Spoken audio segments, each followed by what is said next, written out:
அஸ்ஸலாமு அலைக்கும் வரஹமத்துல்லாஹ். அழகான காலை பொழுது அடைந்திருக்கேன், அல்ஹம்துலில்லாஹ். இந்த பறவைகளெல்லாம் பார்க்கும் பொழுது எனக்கு ஒன்று நினைவு வருது. அர் ரஸாக்கை பற்றிய நினைவு என் உள்ளத்தில் வருது.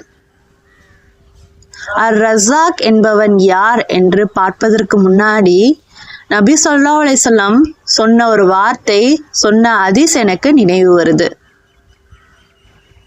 காலையில் வெறும் வயிற்றுடன் பறவைகள் செல்கிறது அல்லாஹ்வின் மீது முழு நம்பிக்கையோடு.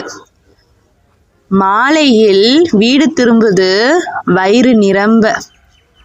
அல்லாஹ்வின் மீது நம்பிக்கை கொண்டால் அல்லாஹ் தான் தேவைகளை எல்லாம் நிறைவேற்றக்கூடியவனாக இருக்கிறான். அந்த பறவைகளைப் போல நாமும் முயற்சி செய்தால், இறைவனை சார்ந்து இருந்தால், இறைவன் மீது நம்பிக்கை கொண்டால் அவன் அதிகம் தொடர்ந்து வழங்கக்கூடியவனாக ரஸாக்காக இருக்கிறான் என்பது இந்த பறவைகளே மிகப்பெரிய ஒரு சான்றாக இருக்கிறது. அல்ஹம்துலில்லாஹ்.